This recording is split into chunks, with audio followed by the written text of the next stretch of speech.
please start off by bringing in Mr. John Ottman.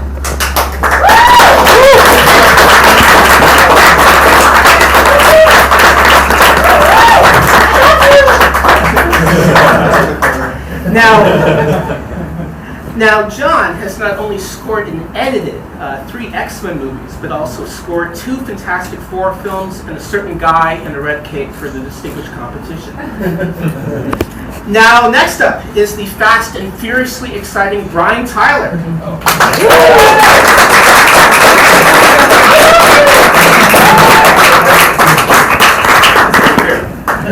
Now, Brian has flung Thor's mighty hammer solo with God of Thunder and also with the Avengers to take on Ultron. And he's also scored a couple of heroes in the half shell and will be scoring a forthcoming team of mighty morphing teenagers. Brian Tyler.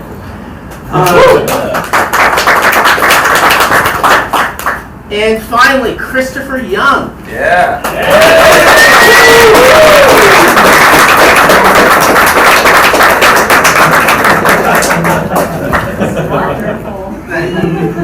I think Chris is film scoring's answer to Dante. I mean, he has scored Hell's most rocking adventure, the Ghost Rider, as well as Spider-Man's most satanic foe, Venom. Christopher Young. Now, for this panel, I'm going to be doing something a little different.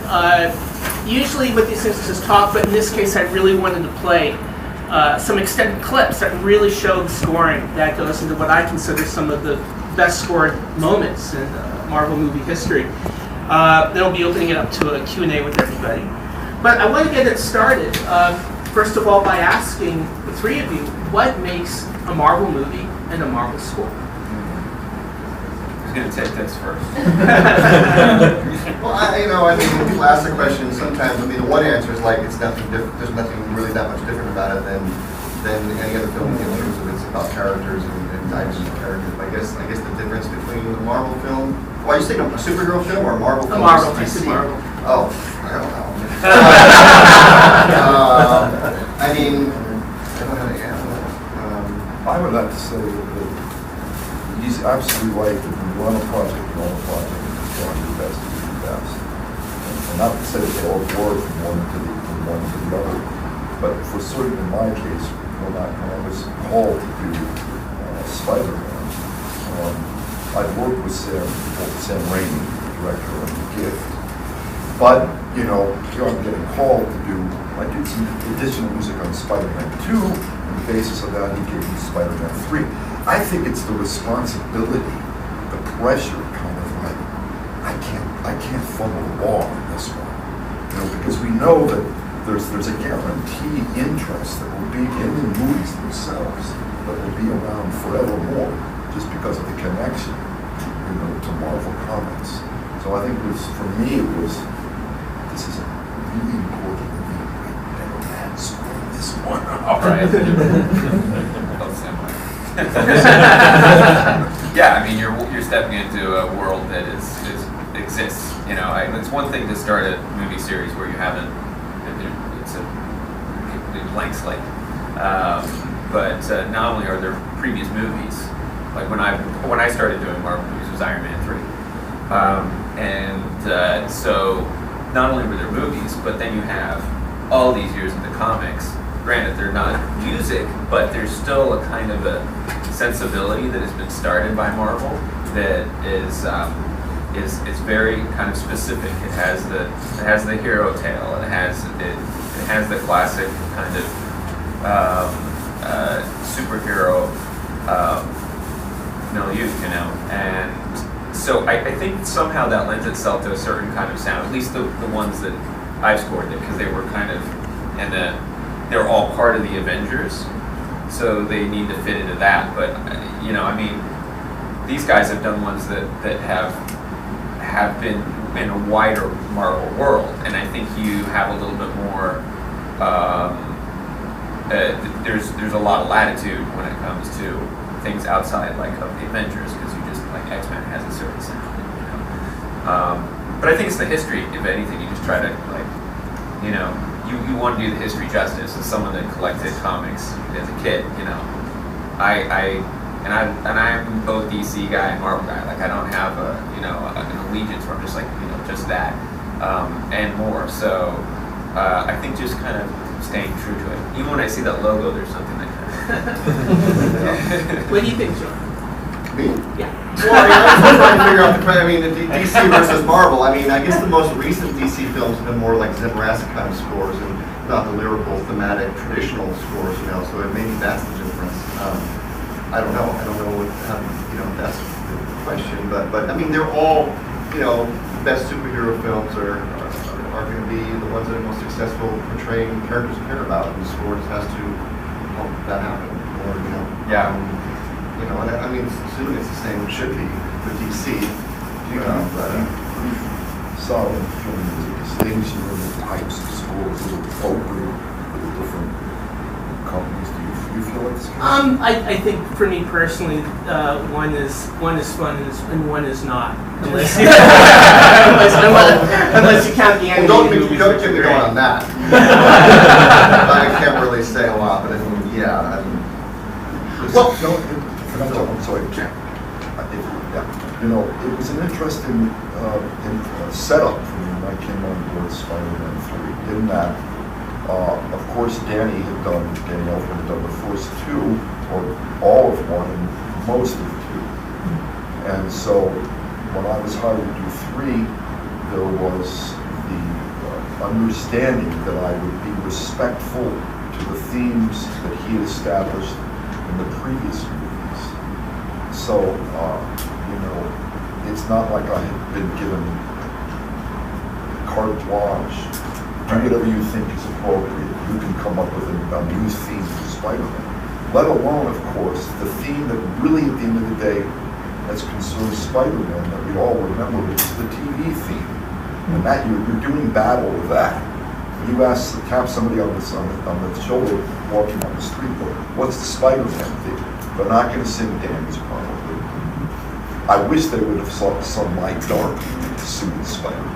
That's my favorite theme from what I did on that show. And, but they're going to remember that Oh, absolutely. That's what I thought they were going to do, like a big like the Batman. And it's a TV. No, if for no other reason, it's because it was played all the time, every day, year after year after year. You can't not remember it. Unless you're deaf. I see, and I show these clips, and Got an advantage. so I had been done. He got better next time, so come on. And you know how it is in these movies. You can't hear the music is Unless you're directing it up. And what's cool is that Ghost Rider did not. I mean, I actually love the film. I made no apologies for it, but the score did not get a great mix in the film at all, which is what's particularly great about getting the score separated for this. So this is this sequence from Ghost Rider.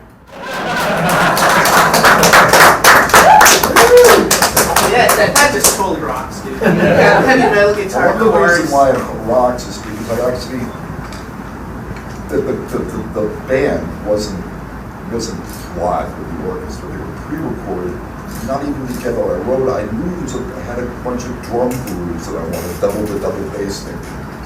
So the next drummer. So they ended up getting the drummer from White Zombie. Right And on. we pre-recorded the drums. And I came in with a bunch of patterns. He didn't read, so I just go.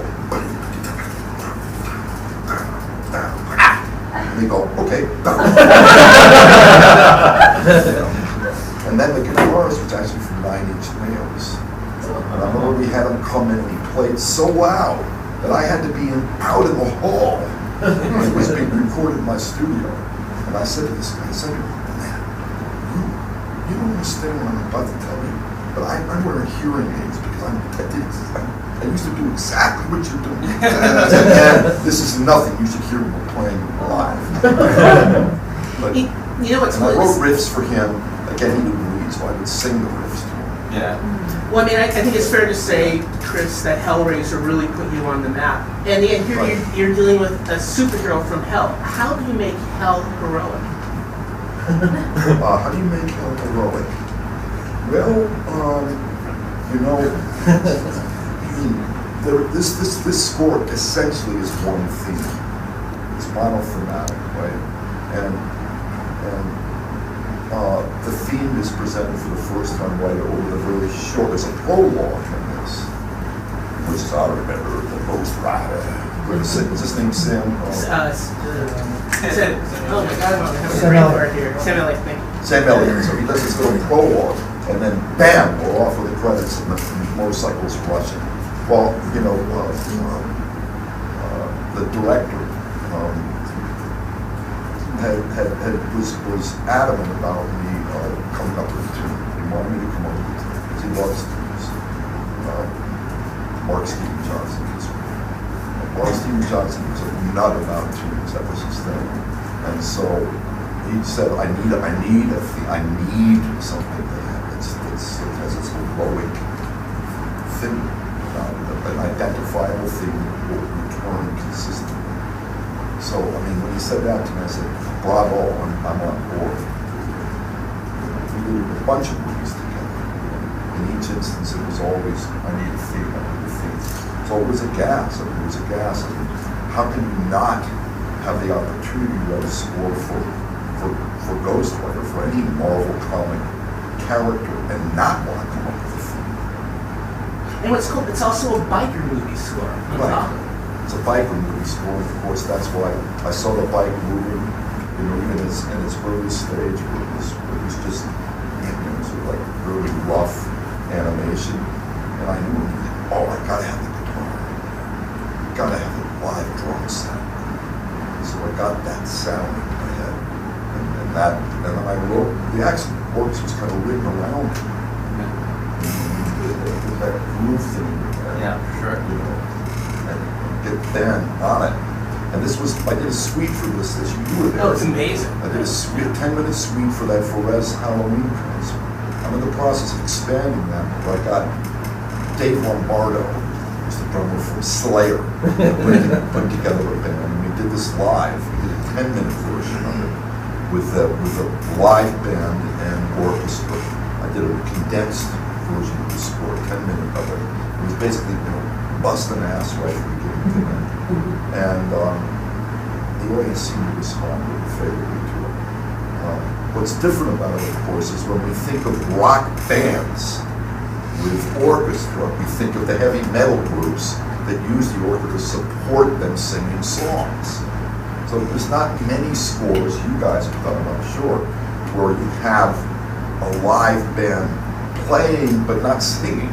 And they're doing these grooves and the orchestra's doing this stuff around. So that was exciting. Doing the heavy metal band thing, but without anyone singing.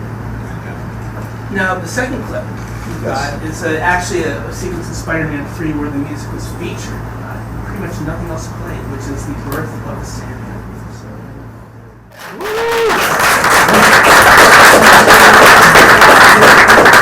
I mean, I think for me, probably one of the really great film music pieces written is the Resurrection Waltz from Hellraiser. And this is kind of, it's a cousin to it. Again, we're just getting to play this operatic music. And where the Resurrection Waltz was steeped in evil, what distinguishes this for me is that it's steeped in this heartrending pathos for the character. Well, indeed, though Sam has said publicly, it's no secret this is his least favorite of the three films he did. Why? Because I think he wanted the film primarily to focus on Sandman. All, you know, as we know, great horror movies, monster movies, are about someone who is tragically caught in a situation, using a horrid body or a body that scares viewers. But inside them, there's something wonderful. There are humans that just want, like every other human, other monsters who just like every other human want to be loved. And in this instance, he felt the absolute need for the music to try to communicate to the audience really quickly. This is the one scene he got where we were able to understand that whatever mayhem and destruction he was going to cause, now that he was turned into this monster by accident, whatever he did was going to be in the name of him trying to save his daughter. And my memory of this is that this was the very first scene that I did that I showed Sam, Dr. John, and he talked about the importance of the scene, so I thought, and he believe it or not, he held razor down for this, my own score, so I thought, well, I can't sue this one up, right? Write something like my own stuff. And so I had him over, showed him a mock-up of this scene. It was the first thing I showed him. We played it, the lights went up, Sam was great, he said, bravo, maestro, good music, but not for this movie. Not really. I said that kind of thing. And I was like, yeah, so rude. He didn't like it, and I know this guy. And he explained to me, no, man. We have to make sure the music is sympathetic. It is, like you said, it's sort of operatic in that regard. And it is the only scene of the movie where the music really is allowed to shine, because the rest of the movie is mayhem. I've got like tons of fast-moving, action orchestral music, which gets buried. So this was the showpiece for what I was able to bring to it. Everyone says it's their favorite cue. You picked this one. It's not my favorite, but I can see why it would be your favorite. Now, the other thing I learned from this was, from henceforth on, I'm never going to show up with one version of a very important scene. If it's got a main theme, if he wants me to demonstrate to him what is going to be Sandman's theme, or this character or that character's theme, I better show him a bunch of options. I don't know about you guys, but I always show it to him now for at least three. I give him three. You don't like one? Number two. Number three. And usually I hit a home run. This one, I only showed one. It was a wipeout. I said, I'm not going to do that anymore. Because then you end up, trying to sell him. No, I think we should listen to it again. You don't like it. And then you realize, let it go. Let it go. He's made up his mind. You know it in an instant. Just let it go. Move on to the next thing. Now, Brian, your first issue of Marvel was Thor: The Dark World, and we're going to start off with on a similarly dramatic note for what I think is one of my favorite cues that you've done. Thank you. Which is the death of Frigga. Oh, right.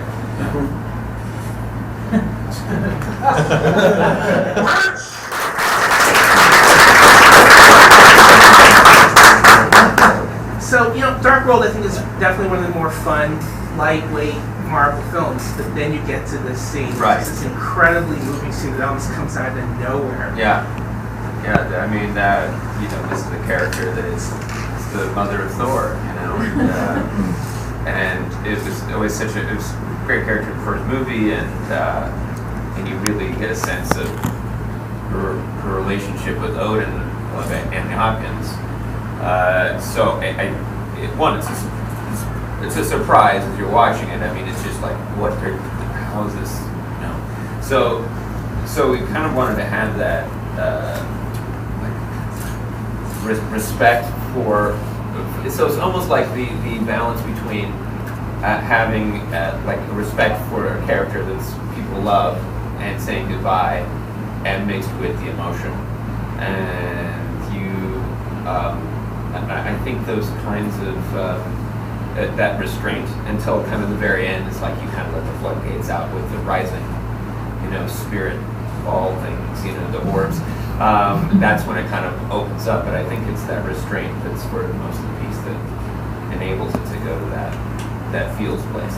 Because you don't expect her character. I haven't read the comics. I didn't know her character died, and then suddenly you get to this moment in the movie where it's like, what the? Yeah. It's pretty. It's after this battle, and it also sets up the villain to be, just he's just killing her for no reason. It was just to stick it to Odin and Thor. I mean, it's just the coolest thing. There's no reason to kill him. And that's why I think it's strategically, it's not, I think we're trained to see movies in terms of strategy and motivation between villains, and sometimes it's senseless. And that's, I think, part of what makes it powerful. You know, for me, probably maybe the most interesting thing about the scene is how you score Loki's reaction. Who is this, you know, after Avengers, just almost devoid of emotion, and you think of him as a human being. Yes. I love that shot where he's having to kind of he's angry still, you know, and that where it kind of tenses up at the end and everything kind of, you know, moves from his energy. He had to be again with him someone that you can relate to, even though he is one of the main villains in this film. Yeah, again, his for mother me, too, you know. for me, again, like even in Star Wars, my favorite stuff, like, oh, Darth Vader's the good guy, and even in Dark World, where you get to see Loki become essentially the good guy, it's always cool for me to see like the villain suddenly become the hero. Yeah, it's everyone has a chance. Now, Smart thing that you did, I thought, was that you saw the whole series of scenes. Right. As you focus on the subtext, the emotional subtext of a whole group of scenes as a chain that had a beginning, and he's flowing with Yeah. until the end. And you tie it together with a sense, but it's essentially one big long Right. line. Yeah. Right? You could have made the mistake of fragmenting it, but you tied it all together so that the audience could like that, could attach themselves to what was mostly really going on. You almost have to fight that though to do that. Like I think there's a sense as a composer that I know I do. I fall into the trick. Yeah, you want to get cuey, and I had to kind of resist that. Yeah, that was a smart thing to do. Yeah.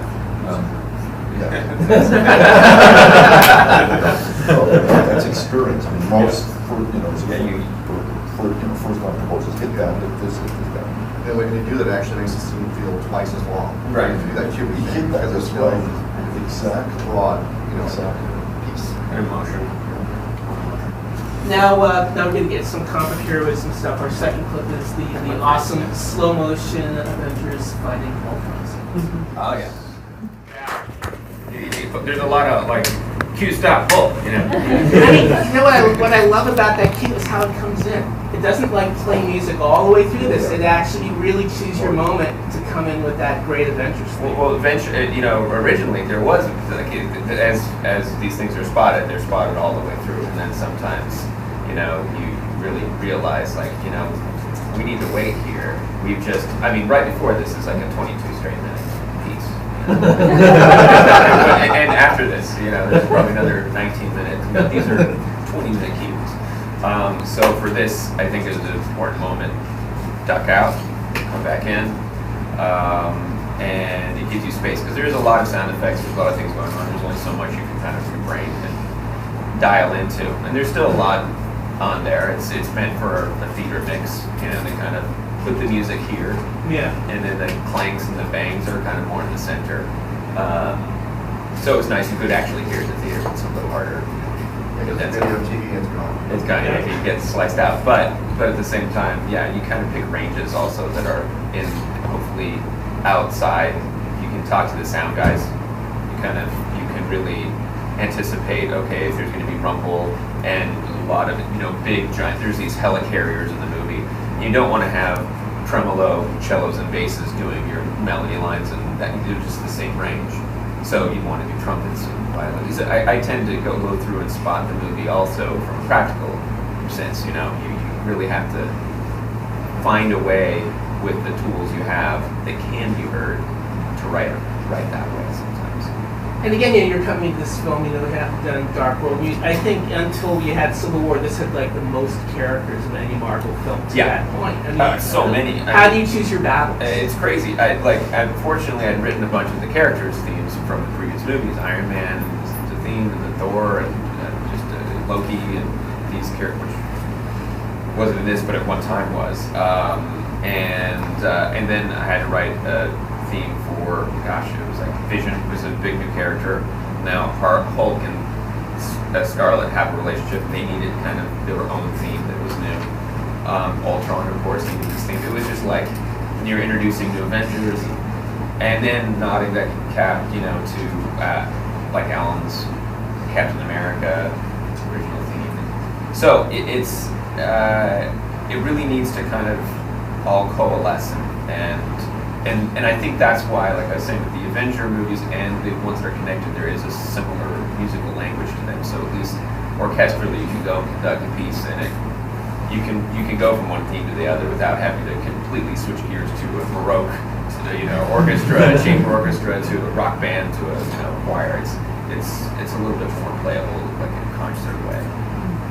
Very cool. Now, John. We had to get to you. Amazing. I'm just thinking about the Eric Wolfgang Korngold's movie, Warner Brothers composer who did the Errol Flynn movies, got pissed off because he felt his music for the Adventures of Robin Hood was being destroyed by the sound of arrows. For Pro Tools kids. Yeah. 120. Yeah. That was getting in the way of the score. Wow. Whatever, Bob kills them. Yeah, it would have been an institution.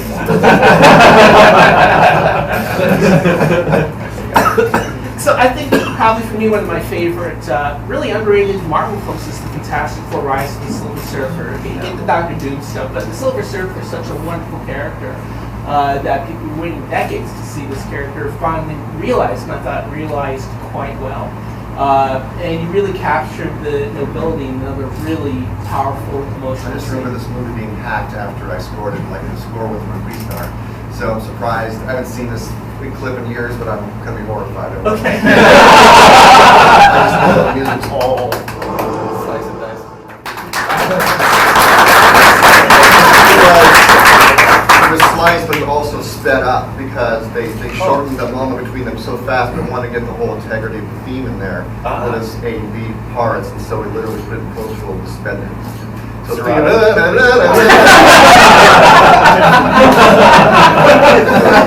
to watch. Yeah, I mean, you could have fooled me. And But it's hard because I like most people like to write the overture, the main theme of the film, and then try to really plug that in profound moments, and that was the moment for this movie. And so I wanted to preserve the whole structure of the theme, and then it gets I mean, talk about this scene that you've got death, you've got resurrection, you've got flying off to meet Galactus. Again, unfortunately, the movie never showed that. I mean, how difficult is it to convey Galactus? And again, they Fox did not want to show him. I mean, it's just a non-character thing. So I mean, I don't know. It's just basically ominousness. It's basically Galactus. It's just no screen time. And again, what's so great is how you capture, I think in terms of a Marvel universe, the Silver Surfer is certainly, I think, one of the most noble characters. You really just totally. Yeah, noble. I mean, obviously, pathos. It's pain. He's pain. He's torn between doing the right thing and obeying his master. So it's one of my favorite themes I've written. So it's always your best themes are on the shittiest movies. Well, I love it. And again, just going back to that scene, another thing I really love about it is the sense of rhythm to the scene, where it starts in one place, but then he's got to go essentially off and save the world. But yet you maintain this theme that just takes you through this emotional arc. I think that's the goal. I mean, as long as you can plug home something, plug home. What's the word? Bring it home. Bring it home.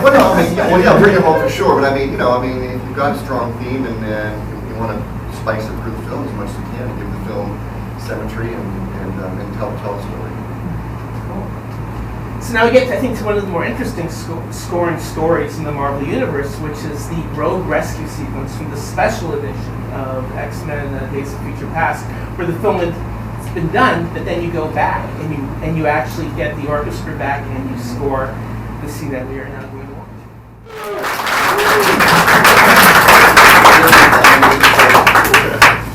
I mean, I gotta say, not only does it show what a good composer you are, it shows what a good editor you are. I really can't think of any other composers who also edit the folks for scoring.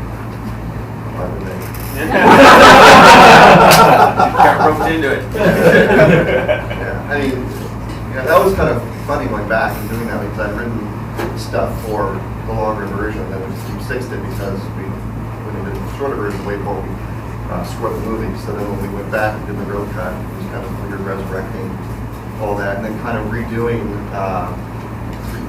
kind of repairing some of the things I was unhappy with the original scoring section for the part that was the same, for the intercutting of Magneto Moon on the wall and all that. So, I mean, again, what's really cool again is the musical through line of the Magneto theme, and again, you're cutting between future and past, and it all makes musical sense. You've got these really terrific dynamic outs.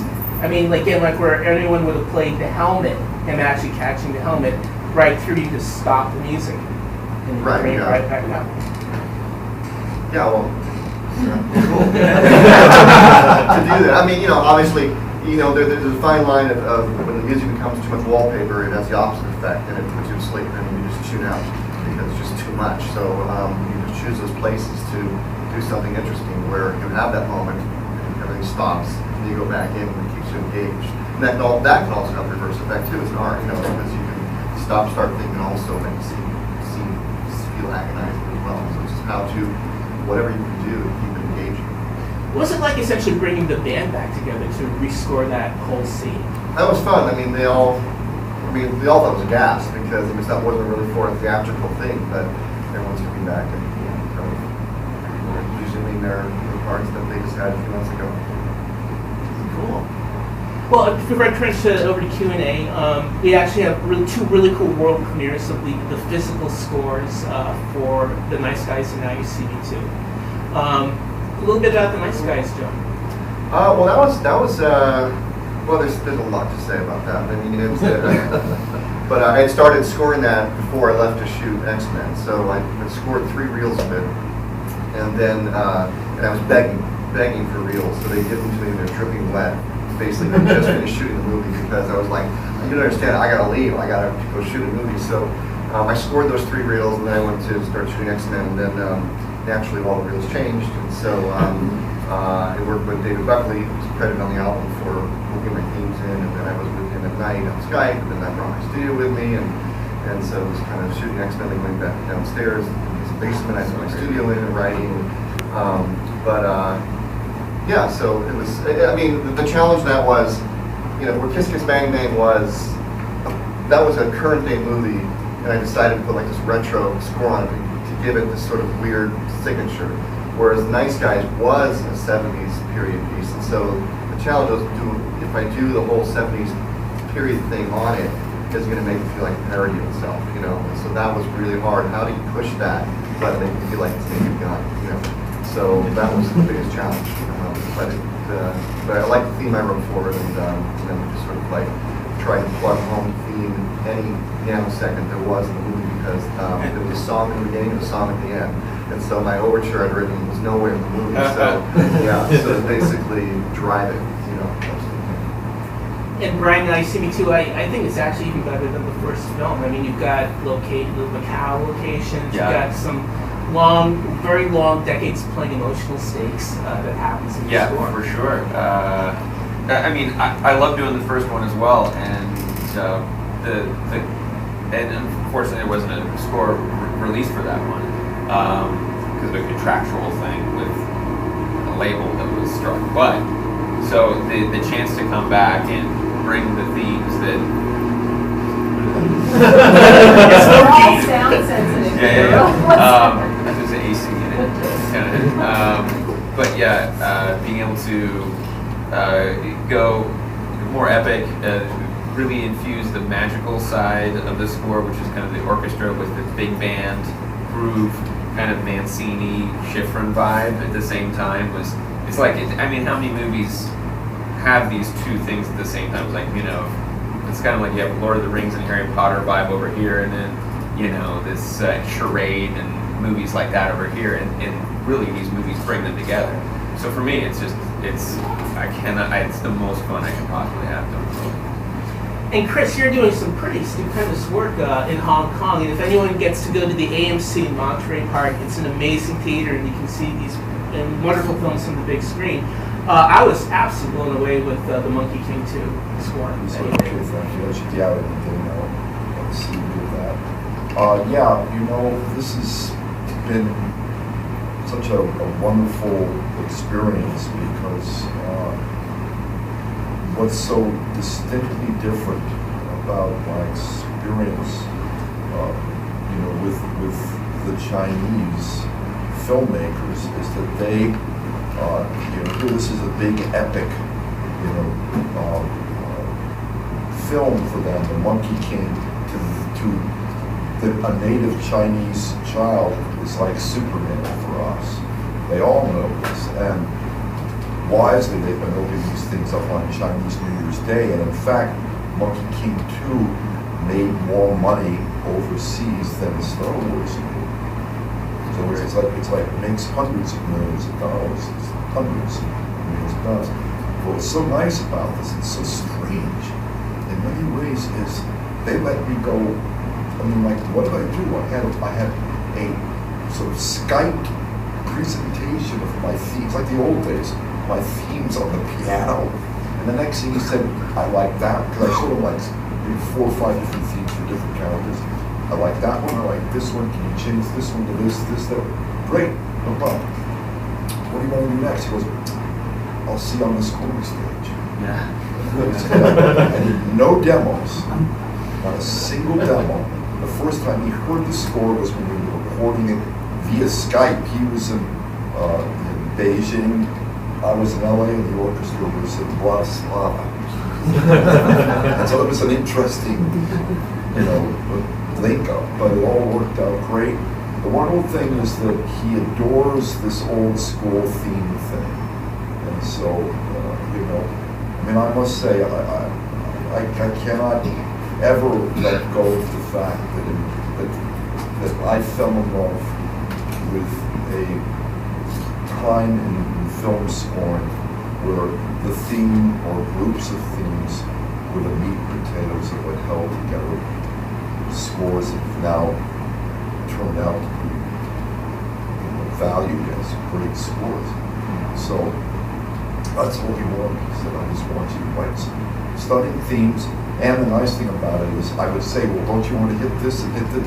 No, don't worry about it. He would give me a couple of moments, maybe this and maybe that. I guess in China they play through things. So I got to, like was the case with the Sandman, where most of the score just plays over the top of stuff. So I get to play through it and not obsess with modifying the music to catch cuts. And so that was exciting. Great movies. Now let's turn over to Q&A. Any questions for our composers? Brian. Yeah. My question is, tagging off what Chris was saying about coming into Spider-Man 3, he had all these themes he had to be respectful of. Going into Iron Man 3, you didn't so much have that, right. With the exception of driving with the top down, which might be a theme. Yeah. I guess Iron Man had sort of worked, in terms of orchestration, there was a tone that was consistent with movies, but he never had a theme. Right. And then we get to Iron Man 3, and we have this fantastic theme. It was the first time in years I walked out of a movie theater humming the theme, or knew what his theme was. Yeah, he definitely. So I was curious with that, did you go into that thinking Iron Man needs a theme and I'm going to give it to him, or did Shane ask you for a theme, or did it just sort of emerge? It really came from Marvel, they had been using at certain times in my music for years, just temp. And we'd never had a chance to work together. So when they kind of, what it was there was this they do these phases of the Marvel Cinematic Universe, and kind of, this was the time when it was going into another phase, and they felt that Tony Stark and Iron Man had gotten to a point where he wasn't so much just like the rock and roll guy that kind of, like was the playboy billionaire, that all of a sudden the gravitas of what the story was right at the beginning with Pepper and all that, it needed to have a traditional, really singable, big orchestral theme. And this is a departure from kind of the beginning where it was like mixed with the Black Sabbath tunes and stuff like that, which is awesome.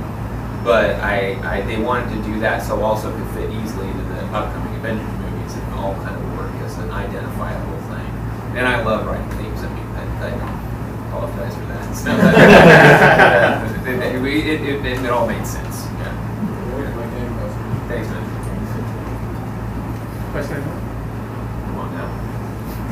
It's sort of a question for you, Brian. I got to see you in London perform live. Oh, yes. It was amazing. Oh, thank you. Gifted. I was just wondering what the difference is between having done that experience, because I don't really know so much about how you guys do this live. Are you composing when you're doing the recording for the?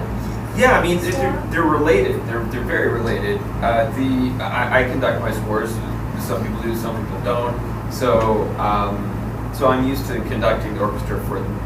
But there's a big difference when you're doing a 2-hour straight concert in London. Sure. It's you realize how much when you're recording, how much you stop and kind of analyze and say, oh, this was this wrong, and can we go back? And there's none of that. It's just like, you can't even talk to the orchestra, like to give them a note in between. It's like you just go and compiling the concert, which was 2 hours of all these different themes and different music. A lot of the pieces that we played, even though they were performed, even though they're from different movies, they were concert versions. So even in my head, I had just rewritten a bunch of suites for the concert, and so it was actually kind of new to me as well. Okay. And so there's a lot of you feel like you're out there on a tightrope with no net. The thing that's crazy though, that I'm so used to conducting this way to the orchestra, and there's like a couple people in the booth, and you end a piece, and I'm just so used to ending a piece, and that's what it is, and people kind of drink their coffee in between. It was so strange to end a piece and then hear behind you, like you forget there's thousands of people. And it's a big hall, if you remember, a huge hall, and so to have that cheering after, it was really amazing, because I oh wow, this affects people, so it was amazing. I'm glad you were there. Yeah, no, it was really interesting to see. You guys should all get together and start doing something at downtown. I mean, seriously, it was very neat to get to see just the music. Anyways, I won't go on. Oh, thank you. No.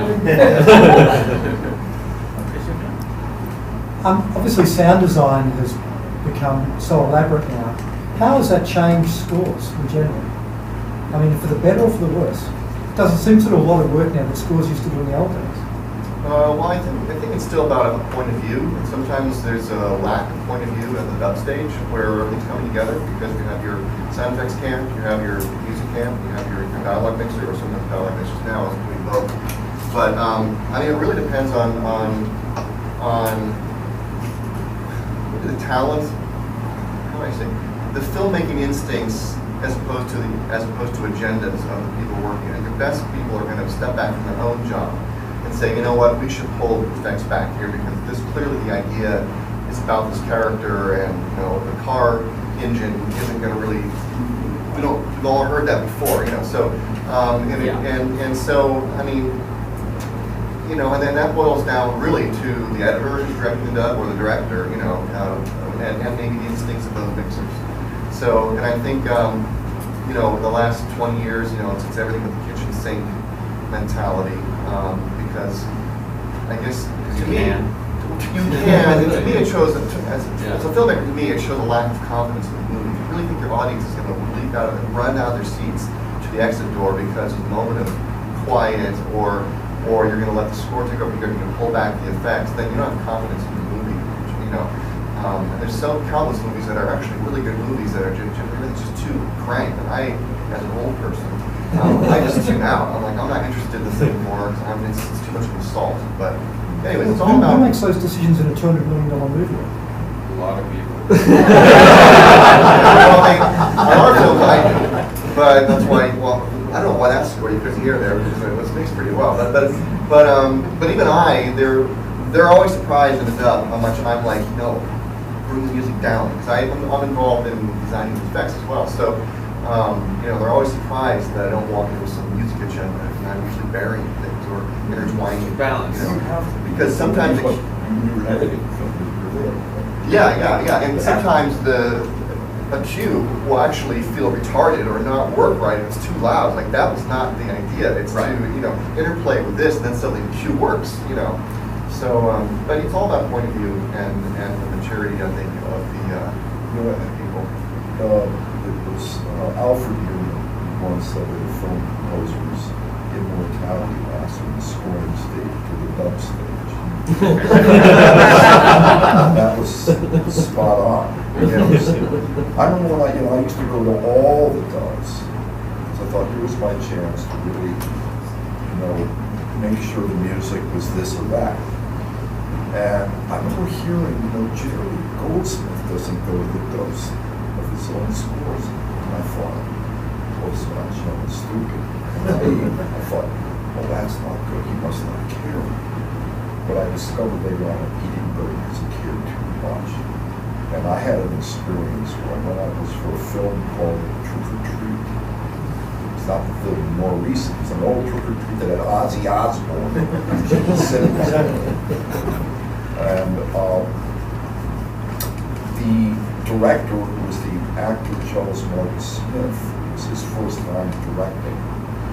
And he could be at the recording session. I had a memory of going to the dub stage, and he was hearing the music for the first time with the dub mixed in the sound effects. And the music mixer was a sweetheart of a guy, but in his own admission, he was a rock and roll who had been up all night partying, and had really never done this before. So he's previewing the director's hearing the music, and as the music's being played for the first time, it's like spread out over tracks. And this guy that's rock and roll is doing like this with the pots on it. I go, no, just wait, you mixed it. He goes, okay, you're right. Because he's into the rock and roll thing. Please, what was the song? So the thing would end, and I go, no, that's not it. Could we just feature the music? And we did a play for the music. And I remember the producer coming in he said, leave.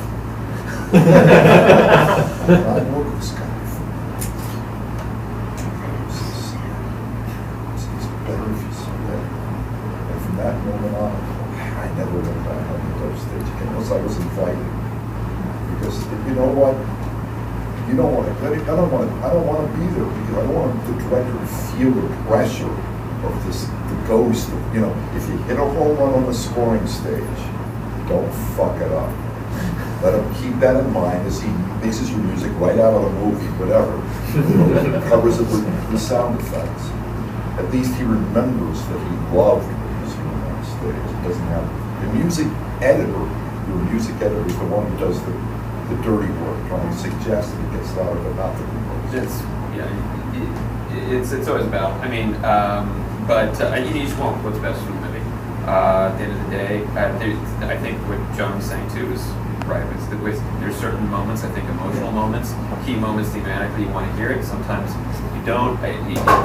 There's something I think to it. It's not just a bias as we're composers. I think if you really look at it, if there is an emotional moment in a car sequence and you need a theme and you're driving along, pull down the rumble of the car. I mean, no one's going to go and go, wow, I just saw Romeo and Juliet. I really want to go while the sound effects and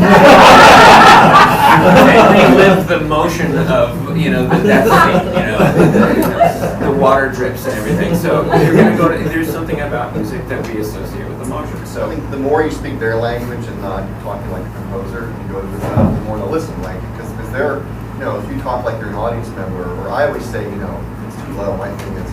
It's just under that threshold of being involved in the movie, and it's sort of like it's like having the opposite effect. I'm kind of being lulled to sleep right now, and that freaks them out. But there's not bullshit in there. It's actually true. It's like because especially when one leaves the theater, if it's just writing that it's sort of like it becomes like weird wallpaper music. You can't really hear that well, and it's having the opposite effect. So that's I always approach things from that point of view because you're talking about the movie now. You're not talking about your music. I learned the hard way on cable guiding really early on in my career. I didn't go with dub and went to the premiere and it was like you just see the playback horror. And clearly it was one of the worst dubs ever. And I remember there was this action sequence, and it's all about the character and getting there.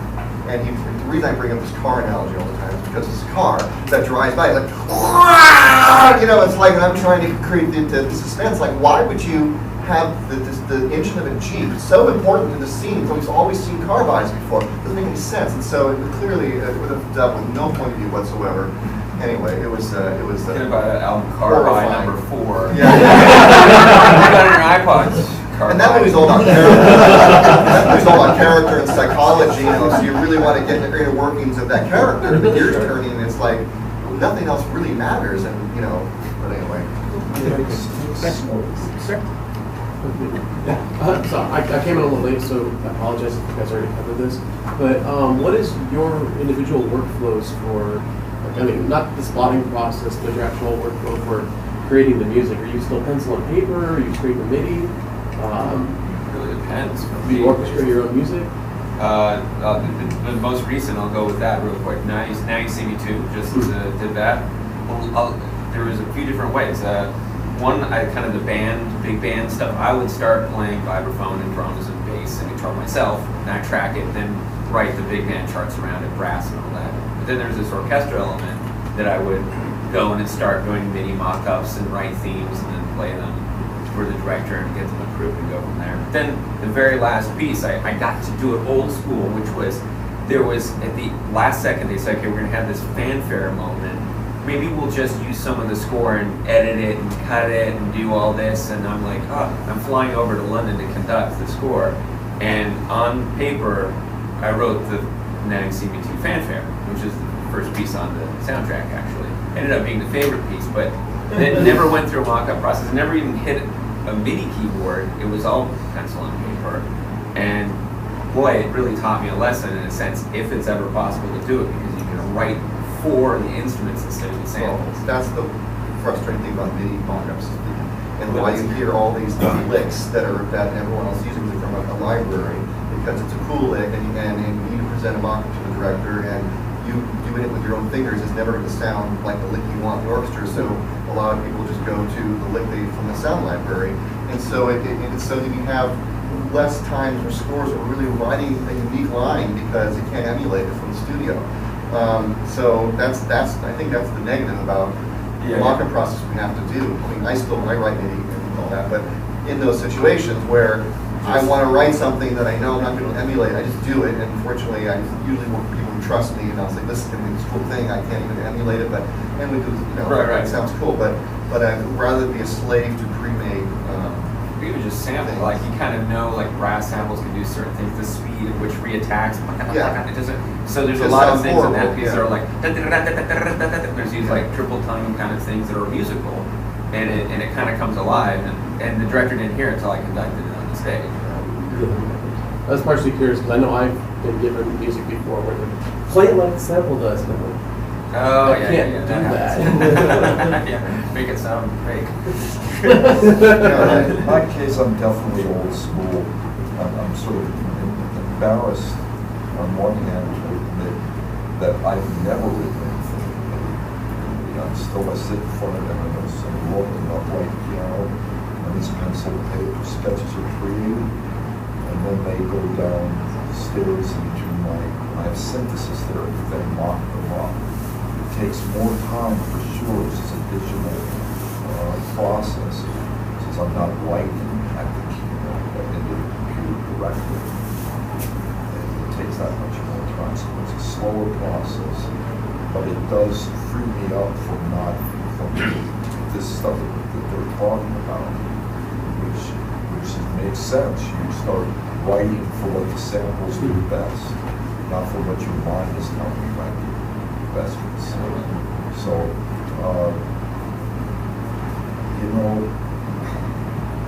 may have slowed my career down. I may have made some misfires by not totally tuning into that way of thinking. But I must say, I listen to the music and go, I feel good about it ultimately. It's a bit you. It's me. It's kind of me, I'm not saying it's good. I'm just saying it's me. No, I think it's plenty good. No, my teachers speak very highly of you. What's that? My teachers speak very highly of you, so I think it's plenty good. And you had a question, sir? I had a question for the three of you. Current projects. Oh yeah. My personal life.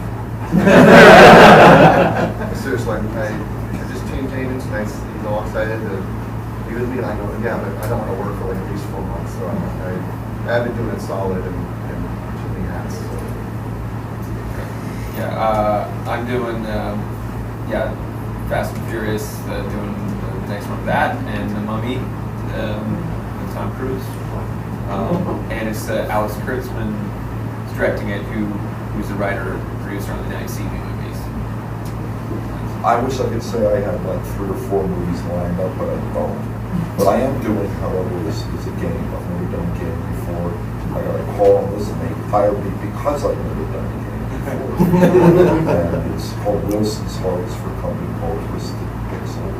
And it's really exciting because they're encouraging me not to do what has been done before. So that's kind of cool. They're giving me complete kind of freedom to go off the deep end. It's a horror-based game. Nice. So I can hang around that world. It's sort of black and white and based on the universal horror characters. And but I'm trying to do something a little different from what I understand games. But I'm really more. That's kind of where it's at. If you got a feature the story, I'd be happy to do it. Just all stop porn. Well, I want to give a big thanks to Christopher Young, Brian Tyler, and